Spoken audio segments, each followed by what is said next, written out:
Good morning, everyone. I've been thinking about how best to describe the way that Rach and I feel this morning. For those of you who may be joining us for the first time, we've had the honor of serving as the youth pastors at this church and in this community for the past 3 years.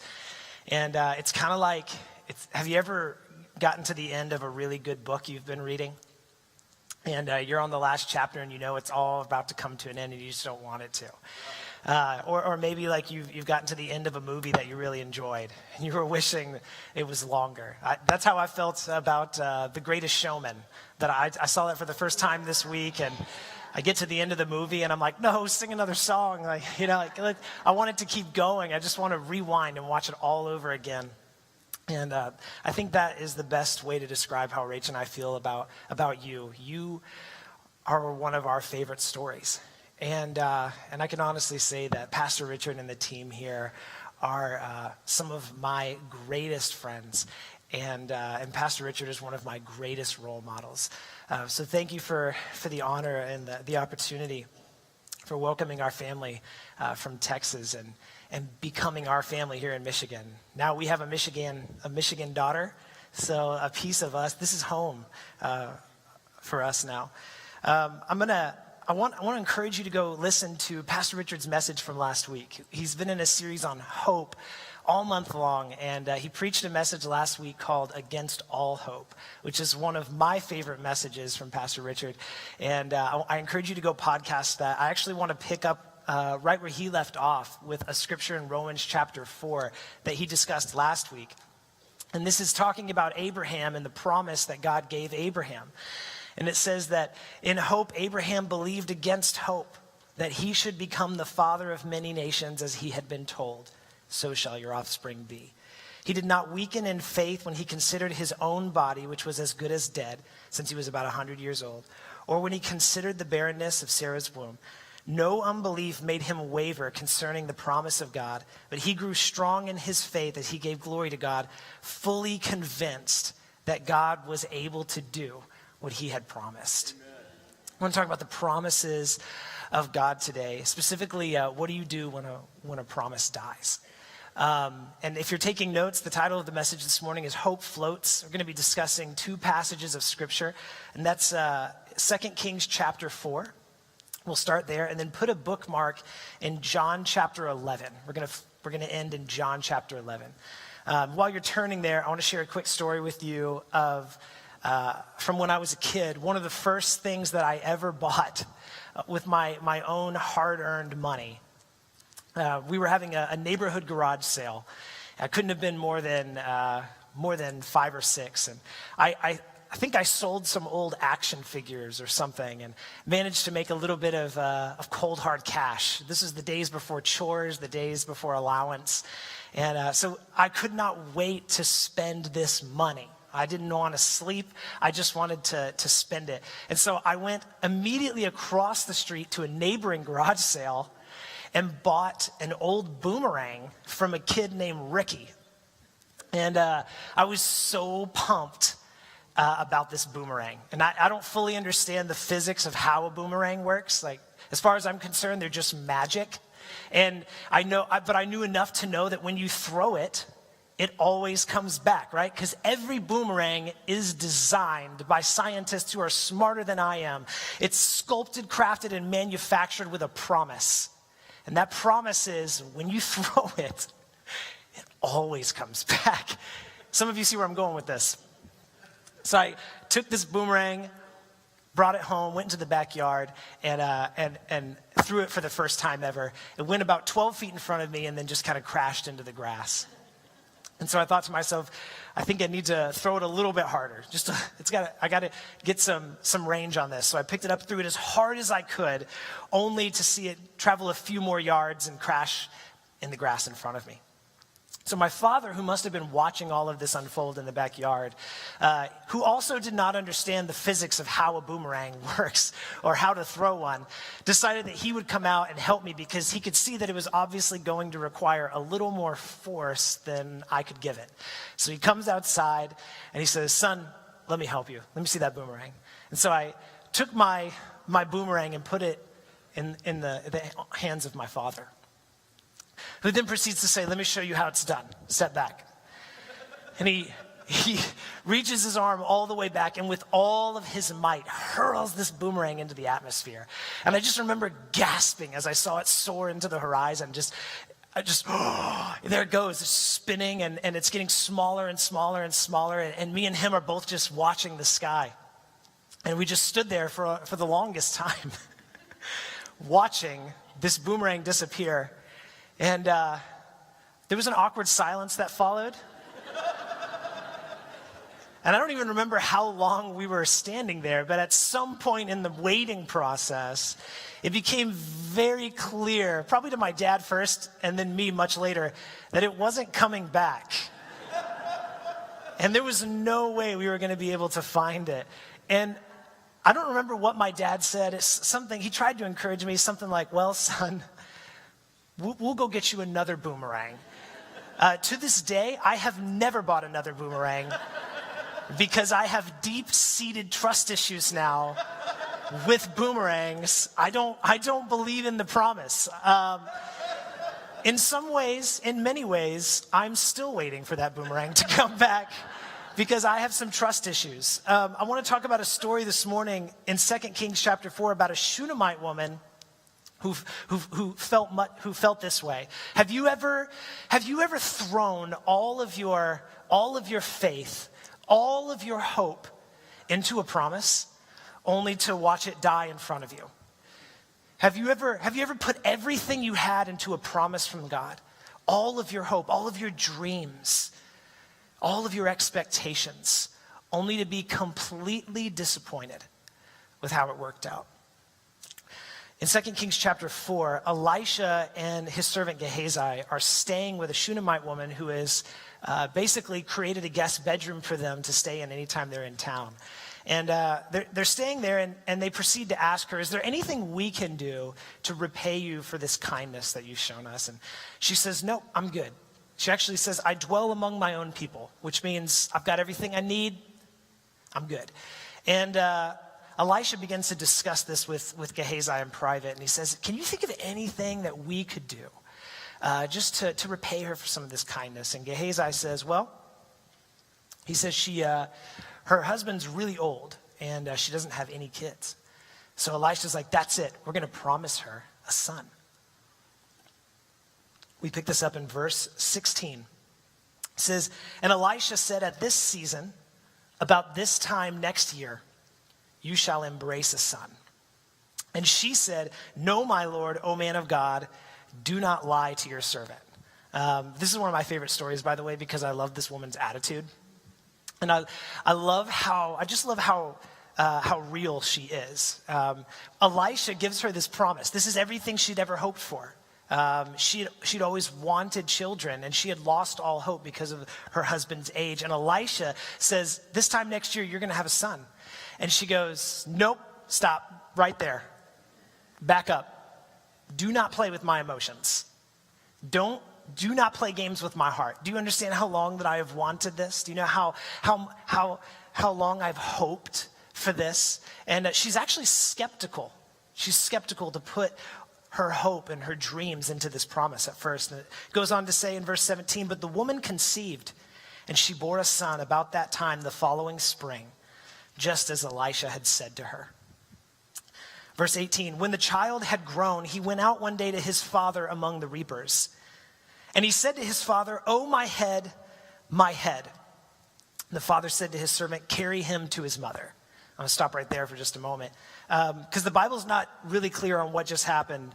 But based on our understanding, his son goes out among the reapers and something happens. Something comes in contact with his head. It could be like a scythe or something. And it puts him into such a debilitating condition that he can't even carry himself to his mom. The servants actually bring him to his father, and his father's response is, well, he obviously can't walk, so why don't you guys take him to his mom?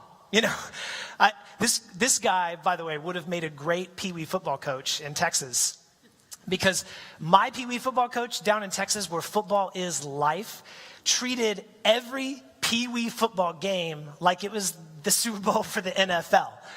This guy had like dreams of coaching college teams, and we were just a stepping stone. He was completely emotionally unavailable for injured kids on the field. Like, if little Billy couldn't feel his legs, coach's response was always just walk it off.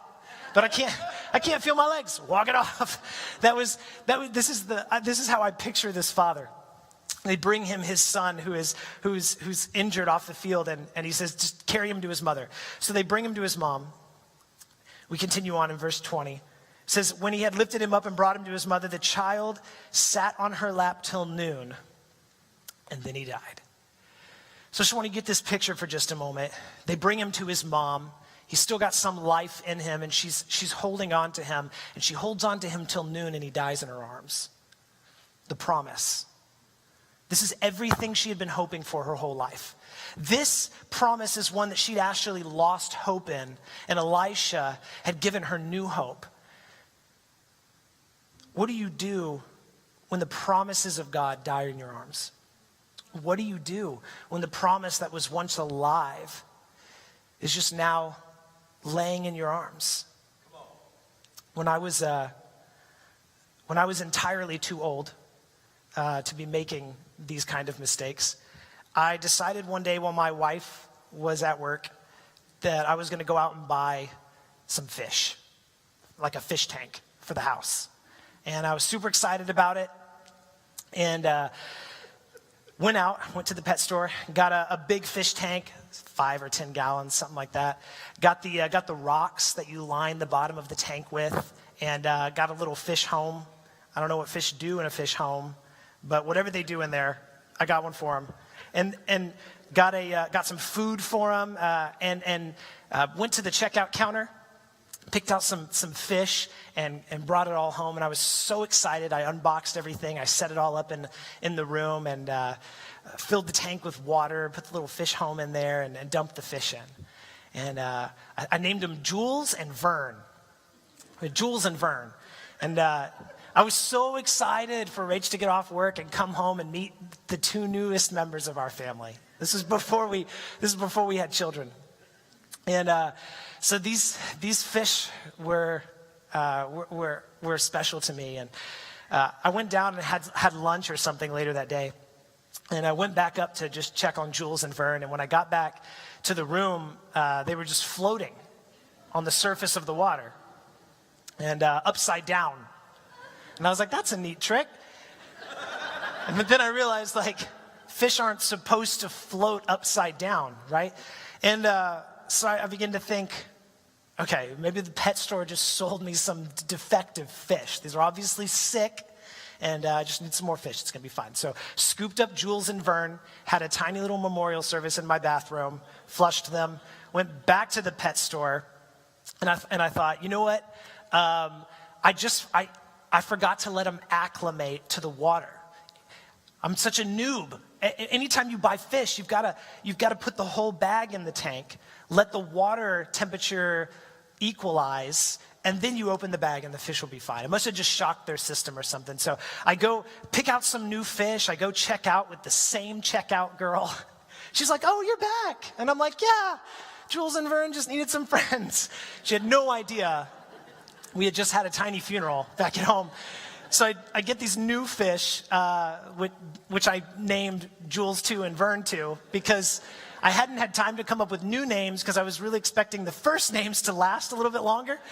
So Jules 2 and Vern 2 come home, and I set the bag in the tank, and I let the water temperature equalize. And after about 30 minutes to an hour, I open the bag, and they're swimming around, having the time of their lives. And I go watch TV or something. Come back about an hour later, and Jules 2 and Vern 2 are floating upside down on the surface of the water. And I thought, you've got to be kidding me. What is wrong with this pet store? So I was like, you know what? Every fish tank I've ever seen at like doctor's offices and stuff, they've got like some sort of pump, right? Something to like oxygize the water. It's science. I don't know how it works, but it we need a pump. That's the secret. That's the key. So I scoop up Jules 2, Vern 2, have the second tiny memorial service in the bathroom, get in my car, drive back to the pet store for the third time that day, pick out a water pump, and go check out with the same girl. She's like, "You're back?" Like that. Now it's a question. And I was like, "Yeah, I just forgot a pump. And let me just go ahead and get some more fish." So I picked some more fish out, and I come back home. And this time, I put the pump in the water. I put Jules 3 and Vern 3 keep them in their bags, put them in the water, let everything kind of equalize out for an hour and a half. Come in, open the bag, and they start swimming around, and they're having the time of their lives. And went back downstairs to watch TV again, and I came back up. Rach is going to be home in just a couple of hours. I came to feed the fish, and this time they weren't floating on the surface of the water. This time, the pump was circulating their lifeless bodies around the tank. So it actually took me a minute to realize they weren't alive. I was like, "Oh, look, they're swimming in circles." And then it became apparent to me that they were dead. I shut the pump off, and sure enough, they just float to the surface. What do you do when that happens to your hope? What do you do when in life your hope is floating and it's not supposed to? What do you do when the hope that was once alive with promise is now quietly floating in disappointment? What do you do when you just feel like you're going through the motions of faith, and the motions of life and promise and hope, but really your hope is dead inside? I'm going to tell you what I did that day. I took the fish and everything back to the pet store. I literally scooped out Jules 3 and Vern 3, had the third tiny memorial service in my bathroom, then dumped all of the water into the bathtub, and I didn't even wait for it to dry. I took all of the equipment, I put it back into the box, soaking wet, threw it in my car, frustrated, disappointed, confused, and I drove back to the pet store, only this time I was embarrassed too. This is the fourth time I'd been there that day, and I'm about to bring back the equipment I had just bought hours earlier. So I pulled my hood up, I put my glasses on, I changed my voice. It looked really shady. I walked up to the cash register with all of this equipment dripping wet and set it on the conveyor belt. There was just water everywhere. And got my hood up, my glasses on, and I was like, she's like, "Can I help you?" And I was like, "Yeah, I need to return all this equipment." She's like, is there anything wrong with it? I was like, "Nope. Just want to return it." I have no explanation because I'm just as confused as she is at why this didn't work out. I had all of the elements in place. I don't understand why these fish were dead. So she graciously just checks everything back in, soaking wet. And she's just scanning it across it and giving me all of my money back, and the conveyor belt is just soaking wet. This is what you do when the promises of God die. You return them to where you got them. You bring them back to the person that gave them to you. You do what my boomerang never did, and you go back to where you send that promise back to where it came from. I brought all of this equipment soaking wet to the department store. And the Shunammite woman does the same thing. We pick up the story in verse 22. It says that she called her husband and said, "Send me one of the servants, one of the donkeys, that I may quickly go to the man of God and come back again." She's talking about Elisha. And her husband says, "Why will you go to him today? It's neither new moon nor Sabbath." And she said, "All is well." She doesn't even take time, by the way, to bury her son. She doesn't take time to mourn. She doesn't take time to grieve. She literally lays his lifeless body in Elisha's guest room at her house, goes to her husband and says, I need a servant, I need a donkey, I'm going to go see Elisha. He goes, why? Why? Why right now? Why? Just wait till the Sabbath. She's like, no, it's fine, I just need to go now. It says that she heads towards Mount Carmel where Elisha lives. Verse 25, she set out and came to the man of God at Mount Carmel. And when the man of God saw her coming, he said to Gehazi, his servant, look, there's the Shunammite. Run at once to meet her and say to her, is all well with you? Is all well with your husband? Is all well with the child? And she answered, all is well. This is kind of interesting because this is different from her husband just saying, hey, why do you need to go today? This is someone specifically asking about the promise. Yeah. Hey, how's your son? Hey, how's the promise of God? Yeah. And her response to that specific question is, all is well. And many times we have been taught that this is how we should respond when the promises of God die in our lives. That we just need to just pretend like everything's fine even when it's not. Because that's how that's the appropriate response. That's how God wants us to respond. But I want to continue the story. I want you to hear this woman's heart now. It says in verse 27, when she came to the mountain to the man of God, she caught hold of his feet. And Gehazi came to push her away, but Elisha said, leave her alone. She's in bitter distress, and the Lord has hidden it from me and has not told me. And then the woman said, did I ask you for a son? Did I not say, do not deceive me? Can you hear her tone?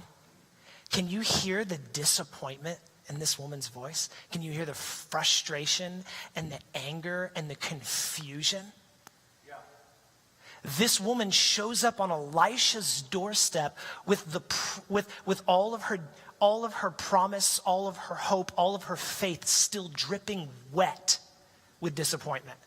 She didn't even take time to let it dry. She didn't take time to try to figure out how to raise the promise from the dead on her own. She brings all of that emotion, all of those disappointments to Elisha. Her heart's dripping wet with grief, confusion, doubt, and worry. And she lays a hold of Elisha's feet and she actually says, did I ask you to promise me a son?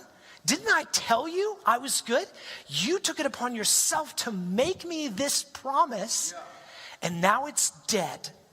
And essentially what she's saying is, you need to fix this. This isn't my responsibility. I can't fulfill a promise that you made to me. So I'm bringing it back to the one who made it. What are you going to do, Elisha? This is actually the appropriate response when the promise of God dies in your life. I believe that what she said was true. I believe that when Gehazi specifically said, hey, how is the promise? And she said, all is well. I believe that is true, and here's why. We've been taught to say all is well as if we need to pretend everything is fine when it is not.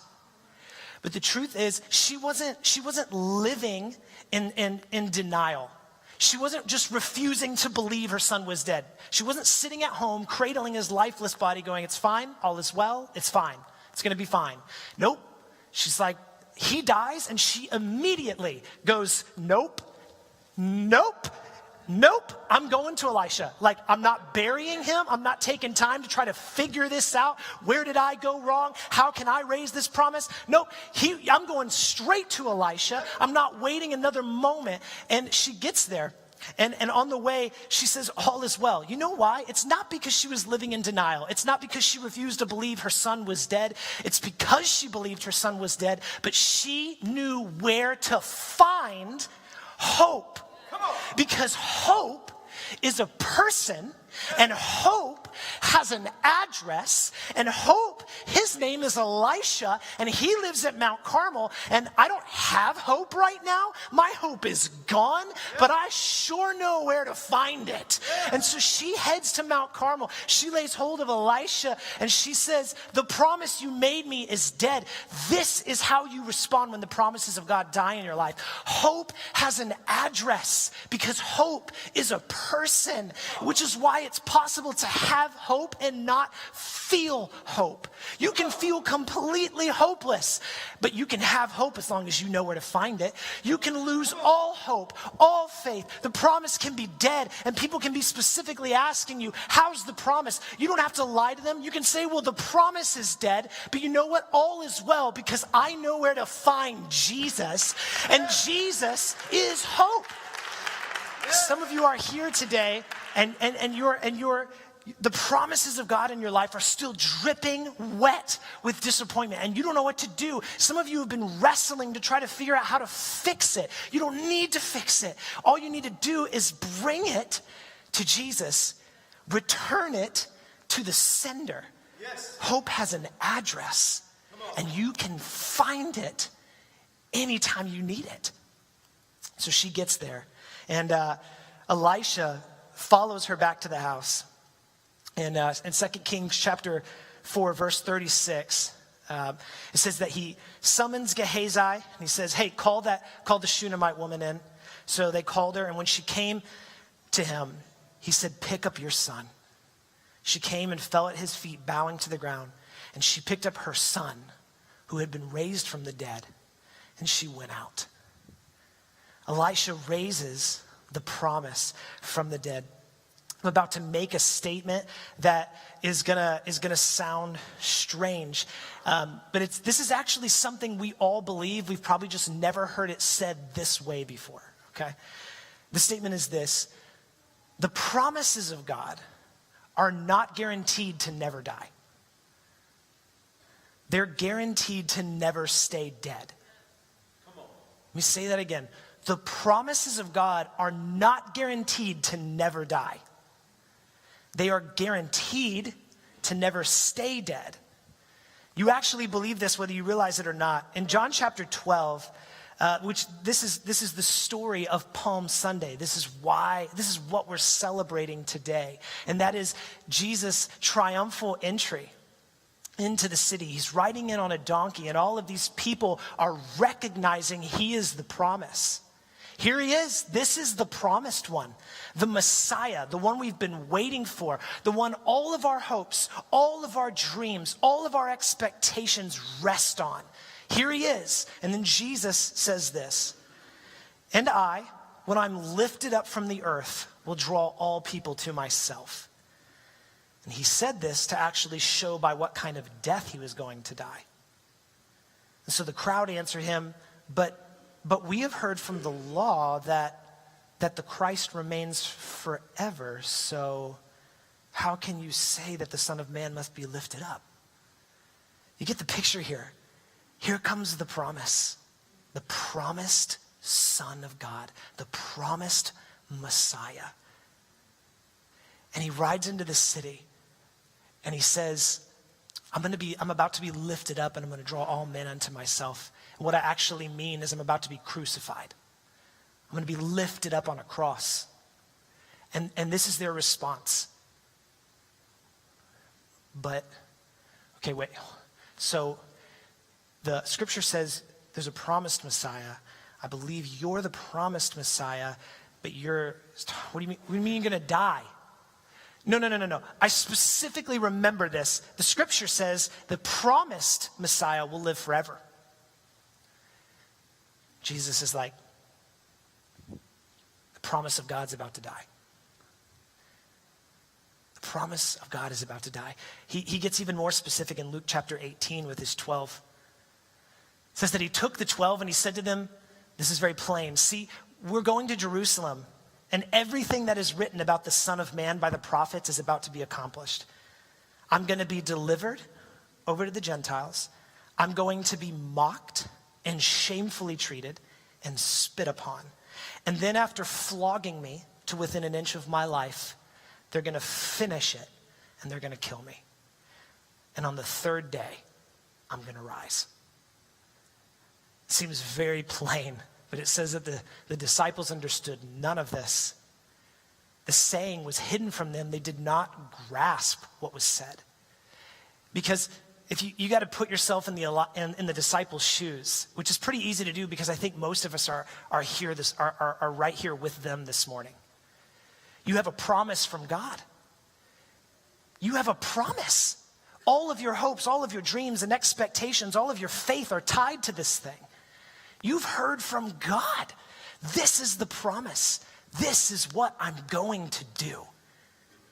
And Jesus says, I'm about to die. And not just die, I'm about to die a slow, painful death. It's going to be horrible. It's not going to happen quick. It's going to happen over time. And things are going to grow increasingly less and less hopeful. You're going to watch me get dragged away. You're going to watch him spit on me. You're going to watch him beat me. And then you're going to watch him nail me to a cross. But I promise you, I'm coming back. Come on. I don't even think the disciples heard that last part. Because in their minds, they're still wrestling with the idea of, but you're the promised Messiah. You're the one that Scripture says will live forever. So therefore, you cannot die. Do you understand now why Peter, when Jesus talks about being crucified, why Peter stands up and goes, no, shut your mouth, Jesus. You're the promise of God. And he goes, Peter, you don't know what you're talking about. Because Peter thought that the promises of God can't die. And Jesus said, no, Peter, see, the promises of God are not guaranteed to never die. They're guaranteed to never stay dead. Actually, Jesus never promised he wouldn't die. He actually promised the exact opposite. He actually promised he would. He's like, I am the promise, the one you've been waiting on, and I promise you I'm going to die. But I also promise you I won't stay dead. This is the promises of God. This is how the promises of God work in our lives. And worship team, you can come. In the story, Jesus understood that in the story of hope, death is a comma, not a period. Yeah. Death is a comma to Jesus, not a period. And here's what I mean. If you think back, I'm not going to put the scriptures on the screen, but if you can go and search and find several times when Jesus is talking about death, he actually refers to it as sleeping. Do you know why? Because it's a temporary state to him. It's not permanent. It's not the end of a story. It's a temporary state. It's a chapter. Death is like sleeping. In fact, when Lazarus died, Jesus tells his disciples, we got to go wake up Lazarus. And the disciples are confused. They're like, what do you mean? Can't he wake, can't someone else wake him up? Doesn't he just wake up on his own eventually? And Jesus, it says in the Bible that he plainly says to his disciples, guys, he's dead. He's dead. I got to go raise him from the dead, to be more specific. Because Jesus so often referred to death like it was sleeping. It was such a temporary state to him.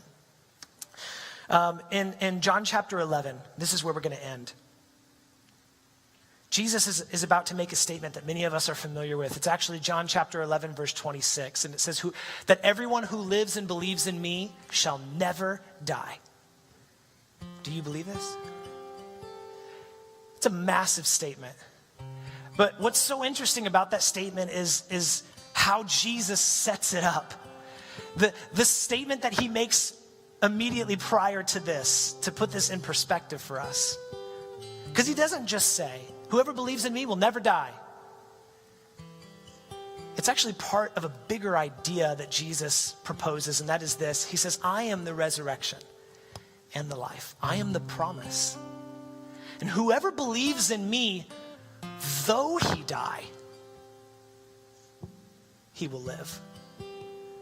And everyone who lives and believes in me will never die.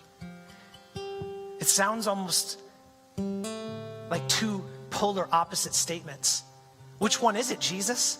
Is it that we live forever, or that we die, but then you bring us, you always bring us back? It's both. Jesus says, if you believe in me, if you believe in the promises of God, though they die, they won't stay dead.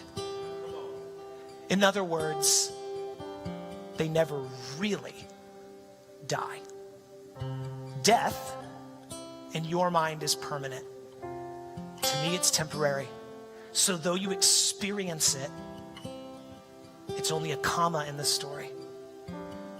Jesus never promised us a life without disappointment. He never promised us a life without heartache. He never promised us that the promises wouldn't die. What he promises is that they won't stay dead. Back in November of last year, I was standing back there and I heard the Lord say, Brant, I will never disappoint you.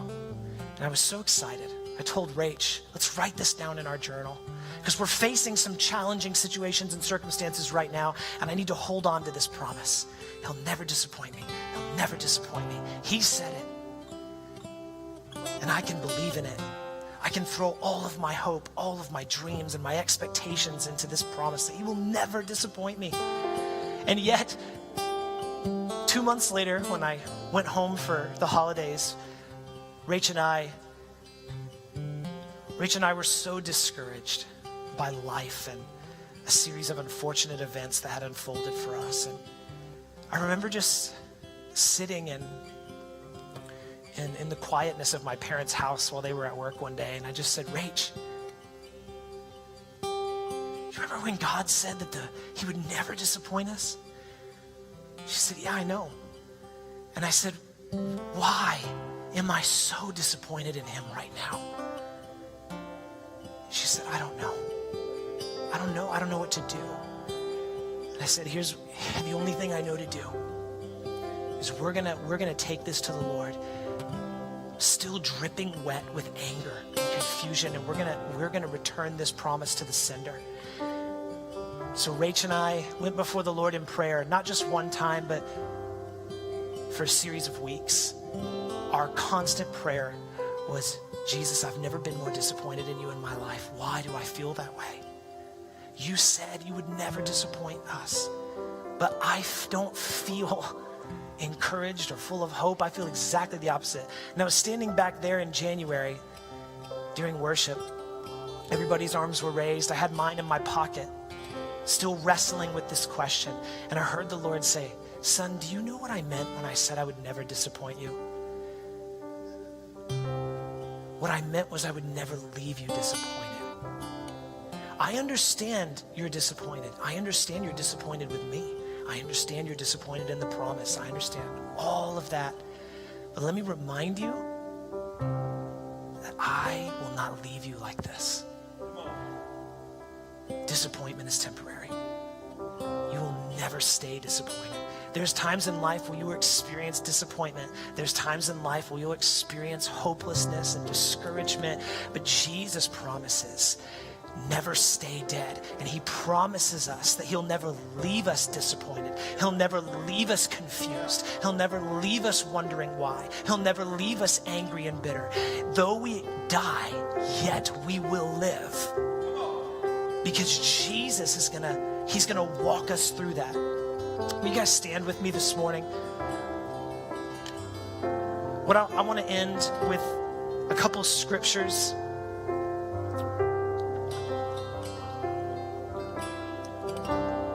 From Psalms. Put these on the screen for you. In Psalms 119, verse 49, it says, remember your word to your servant, in which you have made me hope. This is my comfort in my affliction, that your promise gives me life. I like the way the Passion Translation says it. It says, Lord, never forget the promises you've made to me, for they are my hope and confidence. In all my affliction, notice it doesn't guarantee a life without affliction. In all my affliction, I find great comfort in your promises, for they have kept me alive. In Mark chapter 16, Mary Magdalene is coming to visit Jesus' tomb. This is why we celebrate Easter, right? Because Jesus is the resurrected King. But on that day, Mary Magdalene brought something with her. It says that she, the mother of James and Salome, brought spices so that they might go and anoint Jesus. Back then, the only reason you would bring spices to a tomb is to anoint a dead body because it had begun to decay and stink.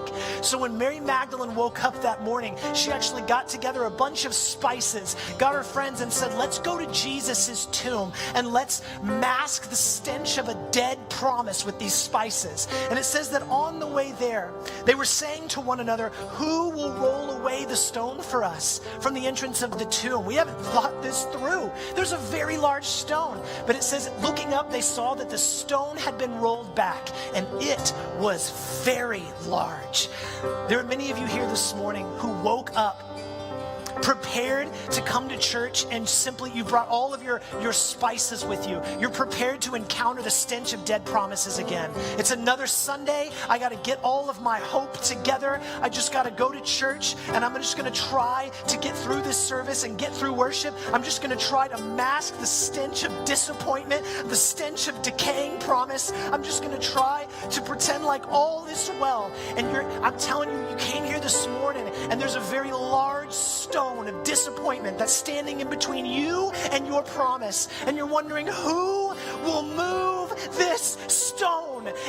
I can't do it on my own. Even all of my friends, we couldn't make this happen.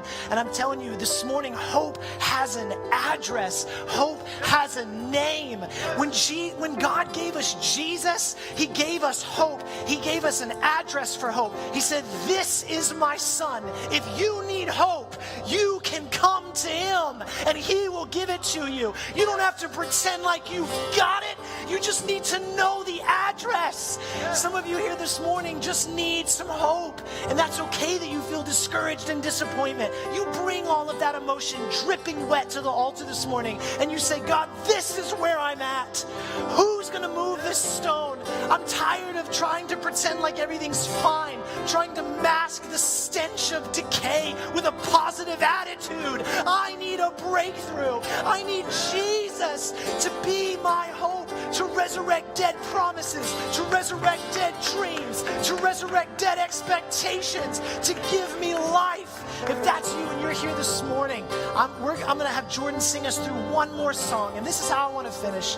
He's going to sing us through the song and we're officially dismissed. But if you're here this morning and that's you, you need hope. You need hope. He's here this morning. I want you to make your way down to the altar this morning, and I want you to bring all that to Jesus. And if you have a friend here this morning who is down here and you see them praying, will you come and pray with them? Don't let them stand alone. Put your hands on them and remind them, you have family.